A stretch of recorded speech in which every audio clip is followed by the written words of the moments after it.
Allô? Allô? Allô? Oui, Allô, bonsoir, coach. oui. Oui, coach, excusez-moi, c'est pour poser question. On t'écoute, ma chérie. Tu enlèves le haut-parleur, tu enlèves l'écouteur et tu ouvres ton gosier. Ok, oui, j'ai tout enlevé, ma coach. Mhm. Donc, je pars rapidement. En fait, j'ai rencontré un homme quand j'étais en études en France, il y a de cela quelques années. Maintenant, c'est quelqu'un qui vient de mon pays et nous sommes revenus ensemble au pays. Oui. Voilà. Maintenant, bon, il se trouve que on s'est fiancés au bout de quelques années. On a fait au total 5 ans de relation. Et puis, il y a eu un moment où, on va dire, je ne sais pas comment employer les termes, mais il y avait un déni dans mon ventre. Tu étais enceinte. Voilà. Voilà. Et puis maintenant, le déni n'a pas... Voilà, il a déjà. Donc, à ce moment, je suis partie à l'hôpital, je faisais des examens et on m'a diagnostiqué une maladie, la maladie qui arrive aux femmes au niveau de leur poitrine. Oh. Je peux dire le nom? Oui, le cancer. Exactement, un cancer du sein. Donc, j'étais très jeune, j'avais 23 ans quand j'ai eu ça.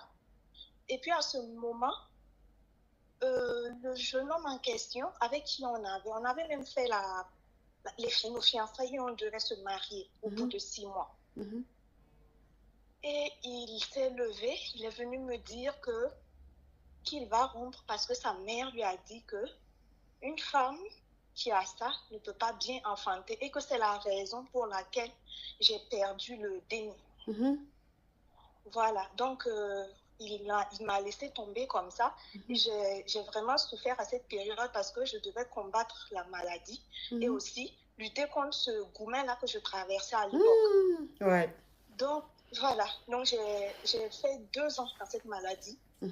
Il faut dire aussi que bon, mes parents sont bien posés, donc ils m'avaient envoyé à l'extérieur et je suis partie aux États-Unis me soigner. Oui. Maintenant, je suis revenue et ça va, bon, quand même, ça va, on peut dire que ça commence à aller. Dieu côté merci. santé. Dieu merci. Oui, et il se trouve que ce jeune homme-là est revenu. Il a ramassé sa famille, ils sont revenus voir mes parents. Et ils ont inventé une histoire, une fausse histoire pour dire que le monsieur était genre envoûté. Et qu'ils ont prié, ils ont enlevé l'envoûtement et maintenant, il veut fixer la date du mariage. Le problème qui se trouve, c'est que quand on a rompu, moi, je n'ai pas vraiment eu le courage de donner les vraies raisons à mes parents. J'avais honte, en fait, parce que je m'en voulais, je me disais que c'était à cause de moi. C'est vrai que je n'ai pas voulu cette maladie, mais je m'en voulais. Et même actuellement, mes parents me disent que de fixer une date rapidement pour le mariage, mais moi, vraiment, je ne sais pas si je peux retourner avec un tel homme. Je ne sais pas si l'histoire même d'envoûtement était vraie ou bien qu'il a inventé cette histoire juste comme ça pour revenir parce qu'actuellement, ça va dans ma vie. Donc, je suis vraiment déboussolée. Je ne sais pas quoi dire aussi à mes parents. J'ai peur qu'ils ne me comprennent pas. Ok, bon, je vais récapituler. Je vais récapituler pour les caviars. Tu es une jeune fille, tu sortais avec un homme et tout allait bien. Quand vous avez décidé de vous marier, tu es tombée malade. Et quand tu es tombée malade, malheureusement, on t'a dit que tu avais le cancer du sein. Mais avant ça, tu étais enceinte. Et quand tu es tombée enceinte, malheureusement, la grossesse n'est pas restée. Et quelque temps après, on t'a dit que tu as le cancer du sein. Et quand on t'a diagnostiqué ça, ton chéri, ton homme, son comportement a commencé à changer. Il a commencé à devenir de plus en plus distant. Et un jour, dans ta maladie, pendant que tu étais en pleine maladie, il t'a dit que sa maman lui a dit que tu n'es pas une bonne femme et que cette maladie que tu as là, avec cette maladie, tu ne peux jamais enfanter. Que c'est pour ça que la grossesse n'est pas restée et que tu n'es pas une bonne femme. Il faut qu'il te laisse. Il faut qu'il te quitte. Donc, tu étais en pleine maladie, quand ton homme t'a quitté. Et donc, tu es resté, tu devais gérer 2 émotions, le goumen et la maladie. Donc, tu as beaucoup souffert. Et comme tes parents ont les moyens, Ils t'ont fait, parce que vous étiez en Afrique, tes parents t'ont fait partir aux États-Unis pour te soigner. Dieu merci, tu es parti là-bas, tu as été guéri du cancer. En tout cas, tu es en train de guérir du cancer. Tu es retourné en Afrique, dans ton pays. Quand tu es retourné, aujourd'hui, tout va bien. Tu as repris tes activités, ta vie va bien, tu retrouves ta santé. En tout cas, tout va bien. Et le gars, il a pris ses parents, ils sont venus voir tes parents pour demander pardon, que lui, il veut te marier. Et que ses parents disent que au moment où ton chéri se comportait comme ça, il avait été bassé.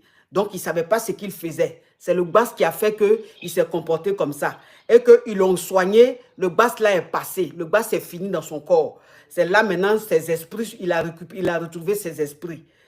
Sauf que quand ton petit ami, quand ton chéri t'a quitté, quand tu étais malade, tu n'as pas expliqué la vraie version à ta famille. Quand ta famille t'a demandé, mais pourquoi est-ce que tu n'es plus avec lui? Tu as donné une autre version, mais tu n'as pas donné la version des raisons qu'il t'a donné pour te quitter.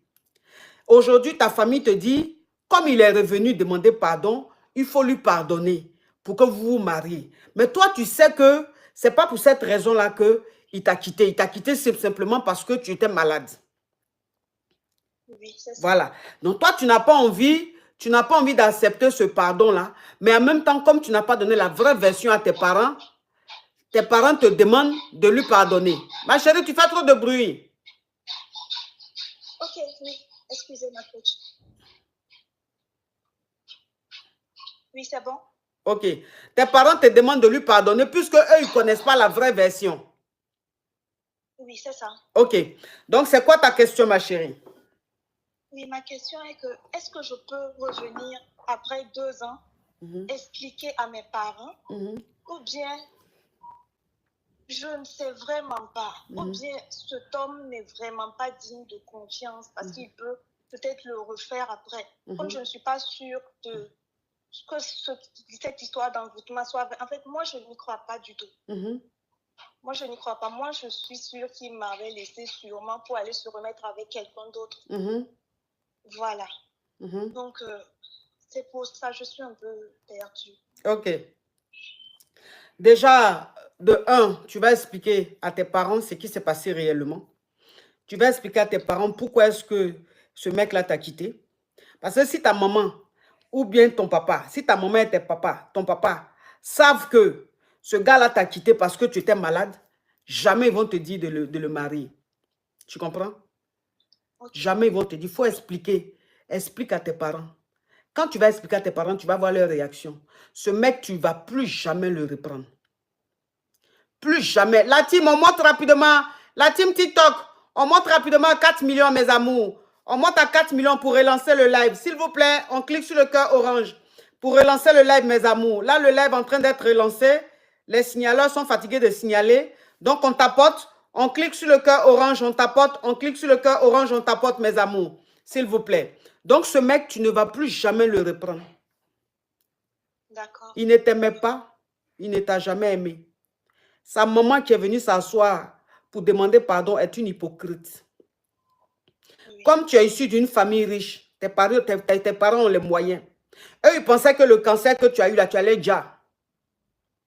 Comme tu n'as pas déjà aujourd'hui, que tu es retourné et que ta vie commence à mousser, ils vont revenir. Ça veut dire que c'est une famille qui est intéressée. C'est une famille qui va vers les gens seulement par intérêt. C'est vrai que tout ce qu'on fait, ce n'est pas intérêt, mais eux, leur intérêt, là, c'est intérêt négatif. Ça veut dire que toi, ce mec-là, demain, si tu as un autre problème, il va encore gagner temps. Il ne faut plus jamais le reprendre. Ça, c'est ton ennemi que tu as sur la terre, là. Quand on dit sur la terre, là, qui est ton ennemi, là? Numéro 1, c'est lui. Numéro 1, là, c'est lui. Donc, ça veut dire que dans ta liste rouge, là, les noms que tu mets dans ta liste rouge, là, il doit être au premier plan. D'accord, ma coach. Tu as compris? Oui, j'ai compris. Il ne faut plus le reprendre. D'accord, merci. Ma coach. Non, mais sérieux, quoi. Sérieux, il y a des gens il y a des familles qui ne se gênent pas, quoi. Allô? Allô?